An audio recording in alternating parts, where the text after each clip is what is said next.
MP board के कक्षा 8वीं के सभी विद्यार्थी ध्यान दें।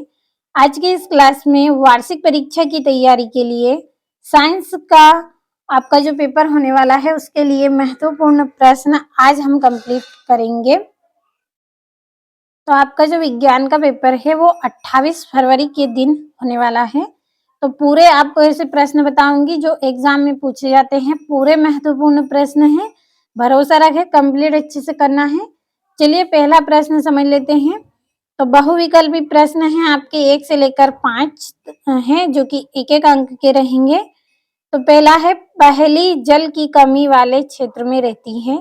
प्रश्न अच्छे से आप समझिए कि पहेली कहाँ पे रहती है। पहेली एक ऐसे क्षेत्र में रहती है जहाँ पे क्या है, जल, जल यानी कि पानी, पानी की क्या है वहां पे कमी है। वहां सिंचाई के लिए किस प्रकार का उपयोग करें, वहां पे सिंचाई के लिए हम किस तरह का यंत्र प्रयोग करें कि जल व्यर्थ ना होकर सीधे पौधों की जड़ों को मिले।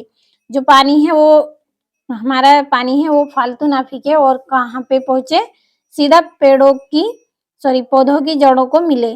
तो किस यंत्र के द्वारा हम सिंचाई करेंगे वहां पे, तो वहां पे जो हम सिंचाई करेंगे वो किसके द्वारा, डीप तंत्र के द्वारा सिंचाई हम वहां पे करेंगे। दूसरा है, जलता हुआ ईंधन व ऑक्सीजन का संपर्क टूटने पर क्या होता है। जब जलता हुआ क्या है, ईंधन है और ऑक्सीजन का संपर्क टूटता है तब क्या होता है, तो आग पर नियंत्रण क्या होता है, वहां पे क्या होगा, आग पर नियंत्रण रहेगा। तो ये बी नंबर वाला सही रहेगा आपका। तीसरा है, पौधों और जंतुओं की वह स्पीशीज जो किसी विशेष क्षेत्र में विशिष्ट रूप से पाई जाती है। तो इसका आंसर आपका रहेगा विशेष क्षेत्रीय स्पीशीज। क्या रहेगा, विशेष क्षेत्रीय स्पीशीज। तो पहले तीसरे का आ सही रहेगा। चौथा है, किसी विलयन में विद्युत धारा प्रवाहित करने पर प्रभाव उत्पन्न होता है। किसी विलयन में विद्युत धारा प्रवाहित करेंगे तो वहां पे जो प्रभाव उत्पन्न होगा वो कौन सा, रासायनिक प्रभाव उत्पन्न होगा। पांचवा है, निम्नलिखित में किसके कारण सुनामी नहीं आती है। तो किसके कारण सुनामी नहीं आती है, तो तड़ित के कारण सुनामी है वो नहीं आती है। तो ये हो गए हैं पूरे सही विकल्प। अब रिक्त स्थान भर लेते हैं जल्दी से। तो पहला है, छठा है, 6 से 10 तक के प्रश्न आपके क्या रहेंगे, रिक्त स्थान। तो छठा है, थैलियों में आने वाला दूध संदूषित नहीं होता क्योंकि यह दूध डेडेस होता है। तो यह जो दूध है वो कैसा होता है, पाश्चुरीकृत दूध होता है। जो थैलियों में दूध हमें मिलता है वो कैसा होता है, पाश्चुरीकृत दूध होता है।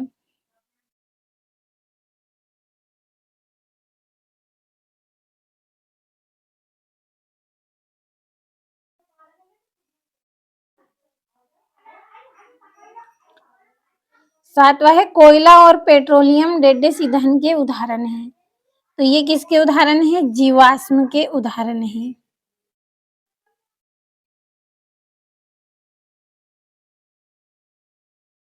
आठवां है, मोमबत्ती की ज्वाला एक का डेडेस क्षेत्र सबसे अधिक गर्म होता है। तो जो मोमबत्ती की ज्वाला का जो क्षेत्र होता है वो सबसे अधिक गर्म कहाँ होता है, तो बाहर क्षेत्र।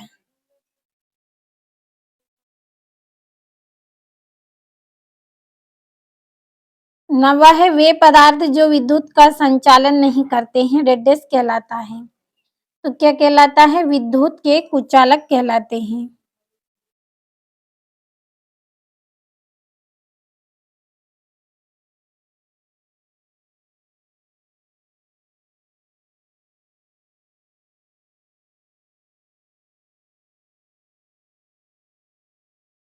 10वां है, भूकंप की शक्ति के परिमाण को डेडेस पैमाने पर व्यक्त किया जाता है।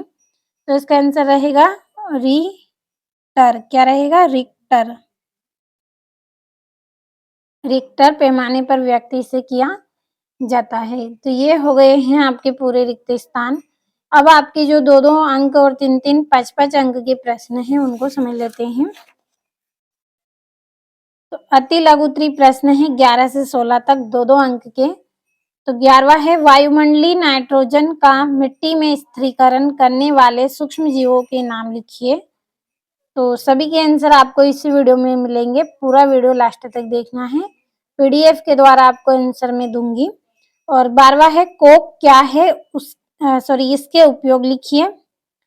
13वां है अमीबा में द्विखंडन विधि द्वारा जनन होता है, यह विधि लैंगिक जनन है या अलैंगिक जनन स्पष्ट आपको करना है। और 14वां है किशोर अवस्था में अधिकतर किशोरों के चेहरे पर फुंसिया और मुहासे क्यों आ जाते हैं। 15वां है दो वस्तुओं के बीच बल किसके के कारण लगता है। 16वां है एक ही सामग्रियों से बनी दो कंघियों को यदि आपके बालों पर रगड़ा जाता है और कंघियों को एक दूसरे के पास लाया जाता है तो ये कंघियां एक दूसरे को आकर्षित करेंगी या प्रतिकर्षित, स्पष्ट कीजिए। तो ये आपके दो नंबर के प्रश्न हो गए हैं। अब 3 नंबर में पूछे जाने वाले आपके प्रश्न हैं, लघु उत्तरीय प्रश्न हैं 17 से 22 तक, 3-3 अंक के। 17वां है कोयले की तुलना में मिट्टी के तेल के भंडारण में अधिक सावधानी क्यों बरतनी पड़ती है जबकि दोनों ही ईंधन हैं।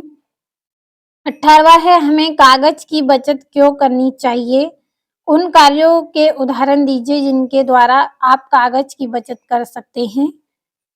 19वां है कायांतरण किसे कहते हैं। मेंढक में अंडे से प्रारंभ करके वयस्क बनाने की विभिन्न अवस्थाओं को लिखिए। क्या मनुष्यों में भी कायांतरण की क्रिया होती है, यदि नहीं तो क्यों नहीं होती है, ये कारण भी देना है आपको। अगला है निम्नलिखित ग्रंथियों से उत्पादित हार्मोन्स के नाम एवं उनका कार्य आपको लिखना है, जैसे पीयूष ग्रंथि, एड्रिनल ग्रंथि तथा थायराइड ग्रंथि। 21वां है बल किसे कहते हैं, संपर्क एवं असंपर्क बल का एक एक उदाहरण दीजिए। 22वां है क्या तेज वर्षा के समय किसी लाइनमैन के लिए बाहरी मुख्य लाइन के विद्युत तारों की मरम्मत करना सुरक्षित है, व्याख्या कीजिए। अब दीर्घ उत्तरीय प्रश्न है 23 से 26 तक, 5-5 अंक वाले। तो 23वां है सिंचाई किसे कहते हैं, जल संरक्षित करने वाली सिंचाई की दो विधियां का वर्णन कीजिए। 24वां है यदि एकाएक पृथ्वी से घर्षण समाप्त हो जाए तो हमारा दैनिक जीवन किस प्रकार प्रभावित होगा। और 25वें का आ है शोर तथा संगीत में क्या अंतर है, क्या कभी कोई सुस्वर ध्वनि शोर बन सकती है। बा वाला है आवासीय क्षेत्रों में ध्वनि प्रदूषण नियंत्रण के कोई 3 उपाय लिखिए। और अगला है आपका 26वें का आपका आ है निशाचर पक्षियों यानी कि उल्लू के नेत्रों में कॉर्निया तथा पुतली का आकार बड़ा होता है, यह संरचना उन्हें किस प्रकार सहायता करती है। और बा वाला है मानव नेत्र में कौन सा लेंस होता है, इसमें वस्तु का प्रतिबिंब कहाँ बनता है। तो ये आपके पूरे 5-5 अंक के प्रश्न कंप्लीट हो गए हैं। तो आज की इस क्लास में विज्ञान का सेट भी हमने कंप्लीट कर लिया है और सेट ए पिछले वीडियो में आपको बता दिया है। तो भरोसा रखें, पूरे वार्षिक पेपर की आपको तैयारी करवा रही हूँ और अभी भी आपके पास समय है, कंप्लीट अच्छे से आप करिए। तो अगले वीडियो में विज्ञान का सेट सी पढ़ेंगे, जब तक सेट बी कंप्लीट कर लें।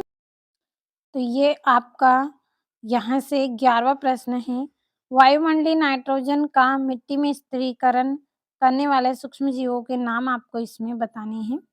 तो वायुमंडलीय नाइट्रोजन का मिट्टी में स्थिरीकरण करने वाले सूक्ष्म जीव हैं राइजोबियम। क्या है, राइजोबियम जीवाणु, मिट्टी में उपस्थित जीवाणु तथा नील हरे शैवाल। तो ये सब क्या है, मिट्टी में स्थिरीकरण करने वाले सूक्ष्म जीव हैं, राइजोबियम जीवाणु, मिट्टी में उपस्थित जीवाणु तथा नील हरे शैवाल। बढ़ते हैं अगले प्रश्न की ओर, स्क्रीनशॉट लेना है आपको, नहीं लिया हो तो जल्दी से स्क्रीनशॉट लीजिए। आपका यहाँ पे 12वां प्रश्न है, कोक क्या है, इसका उपयोग बताइए। तो कोक एक कठोर सरंध्र और काला पदार्थ है, यह लगभग कार्बन का शुद्ध रूप है। क्या है, जो कोक है वो क्या है, सरंध्र और काला पदार्थ है और कार्बन का लगभग शुद्ध रूप है। उपयोग है, कोक का उपयोग इस्पात के उद्योग के निर्माण में और बहुत सी धातुओं के निष्कर्षण में किया जाता है। इसका उपयोग कहाँ किया जाता है? कोक का उपयोग इस्पात के औद्योगिक निर्माण में और बहुत सारी धातुओं के निष्कर्षण में किया जाता है। बड़े 13वें प्रश्न की ओर। 13वां आपका प्रश्न है, यहाँ से 13वां प्रश्न है आपका, अमीबा में द्विखंडन विधि द्वारा जनन अलैंगिक जनन है। जो अमीबा है उसमें द्विखंडन विधि द्वारा कौन सी प्रक्रिया होती है? अलैंगिक जनन की प्रक्रिया होती है। इसमें पूर्ण विकसित एक कोश की जीव, जो अमीबा है वो क्या है? एक कोश की जीव है। एक कोश की जीव क्या करता है? कोशिका में जीव द्रव्य और केंद्रक का विभाजन हो जाता है और इस प्रक्रिया में पहले केंद्रक का विभाजन होता है, फिर जीव द्रव्य का विभाजन होता है और इस प्रकार कोशिका 2 भागों में बँट जाती है, जिसके प्रत्येक भाग में केंद्रक होता है। तो जो अमीबा होता है, देखिए इस तरह से कोई आकार नहीं होता है, अमीबा का इस तरह से होता है और इसमें बीच में यहाँ पे एक केंद्रक पाया जाता है, इस तरह से केंद्रक। तो ये अमीबा जब 2 भागों में टूटता है, सॉरी यहाँ पे मैंने गलत तोड़ दिया है इसको। इस तरह से अमीबा होता है, इसके जो बीच में है वो केंद्रक होता है और आस-पास इस तरह से इसमें द्रव्य भरा होता है। तो ये क्या करता है? विकसित होता है, इसके इस तरह से 2 भाग बन जाते हैं और दोनों भागों में केंद्रक होता है और इस तरह से जो जीव द्रव्य है वो भी बढ़ जाता है और क्या करता है? एक नए जीव का, जितने भागों में ये टूटता है उतने भागों में केंद्रक भी टूटता है, साथ में जीव द्रव्य भी टूटता है और एक नए जीव का निर्माण यहाँ कर लेता है। तो जो अमीबा है वो अलैंगिक जनन की प्रक्रिया होती है इसमें।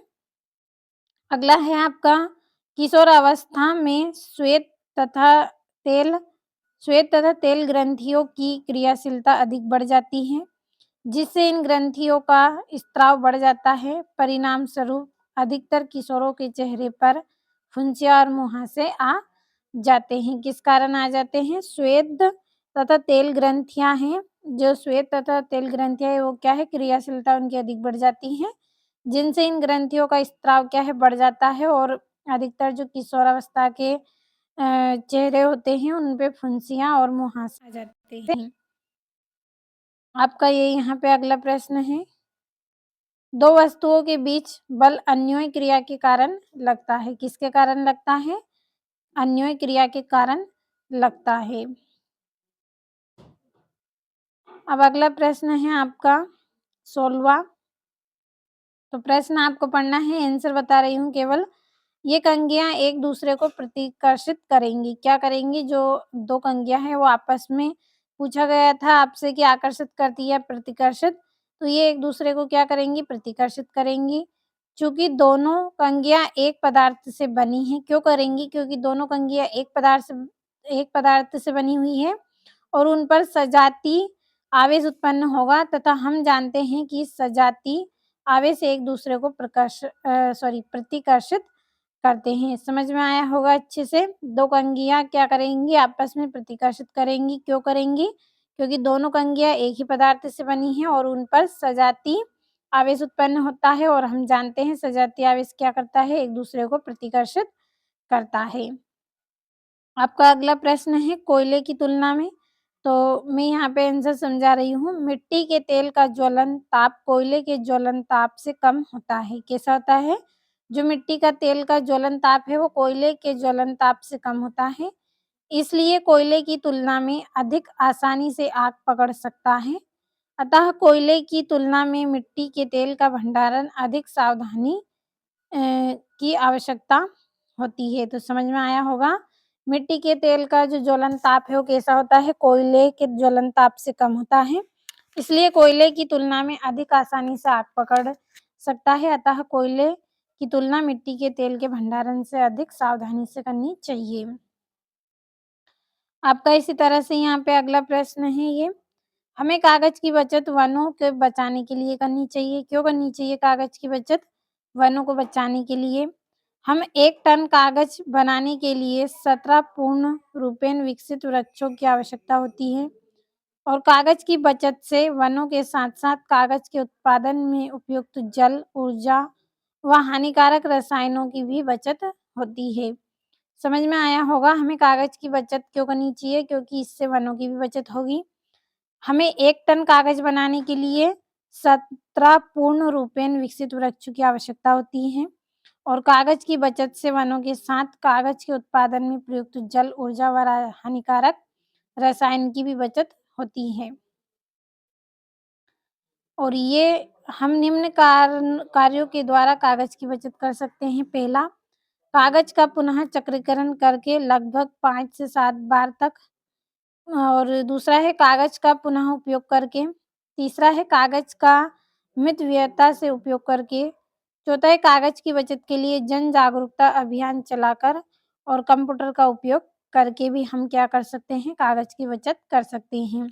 तो 2-3 पॉइंट करने हैं आपको, कर लीजिए जो आपको सरल लगे। आप यहाँ से दूसरा 5वां कर सकते हैं।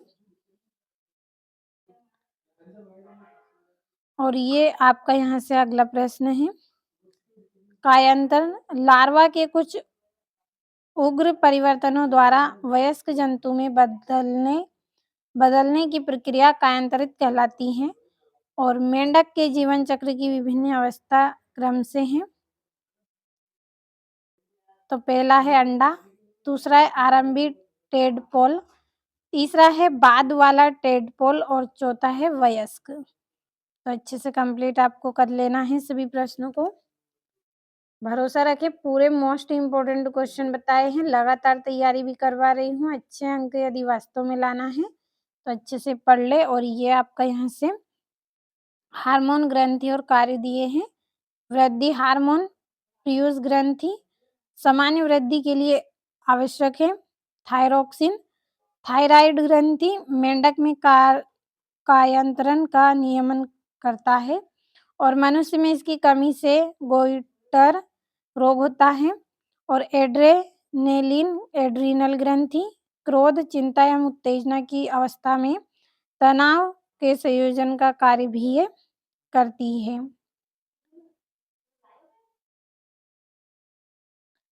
इक्कीसवां है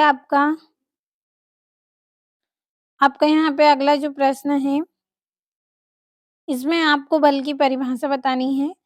तो बल क्या है? बल वह कारक है जो किसी वस्तु के आकार, आकृति, उसकी गति एवं दिशा में परिवर्तन कर देता है या फिर परिवर्तन करने की कोशिश करता है। बल क्या है? बल एक ऐसा कारक है जो किसी वस्तु के आकार और उसकी आकृति तथा गति और दिशा दोनों में क्या कर सकता है? परिवर्तन कर सकता है और या फिर करने का प्रयास भी कर सकता है। उदाहरण है संपर्क बल, तीर की गति की अवस्था में परिवर्तन के लिए उत्तरदायी बल। और असंपर्क बल, चुंबक द्वारा लोहे के टुकड़े पर लगाया गया बल। तो स्क्रीनशॉट के माध्यम से कंप्लीट कर लेना है। बाकी इन प्रश्नों का आप स्क्रीनशॉट लीजिए क्योंकि आपका जो वीडियो है वो काफ़ी लॉन्ग हो जाएगा। और ये यहाँ से आपका 23वां प्रश्न है। यहाँ से ये आपका अगला प्रश्न है 24वां। तो इसको थोड़ा-सा समझ लेते हैं। यदि एकाएक पृथ्वी से घर्षण समाप्त हो जाए तो हमारा दैनिक जीवन अनेक प्रकार से प्रभावित होगा। जैसे घर्षण ना होने की स्थिति में हम चलने की कल्पना भी नहीं कर सकते हैं। हम फिसल जाएँगे, किसी वस्तु को पकड़ने के लिए हमारे लिए असंभव हो जाएगा और भोजन को चबाना, लिखना, माचिस जलाना, दीवार में कील ठोकना, वाहनों के ब्रेक लगाना, इन्हें रोकना आदि असंभव हो जाएगा। तो काफ़ी सरल है।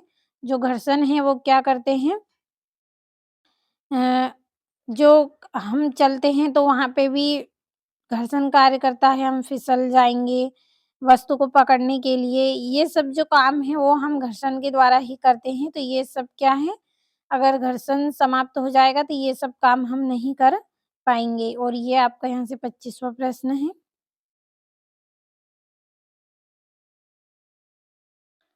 और ये यहाँ से तो पूरे प्रश्न आपको अच्छे से बताए हैं। कंप्लीट आप अच्छे से करें सभी प्रश्नों को, भरोसा रखें। पूरे मोस्ट इम्पोर्टेंट क्वेश्चन बताए हैं आपको 4 सेटों के माध्यम से। तो आप कंप्लीट करें या ना करें, लेकिन मैंने आपको यहाँ पे बताया है तो आप भरोसा रखें और अच्छे से तैयारी कर लें। अभी आपके पास समय बहुत कम है, तो जल्दी से आप तैयारी में लगें।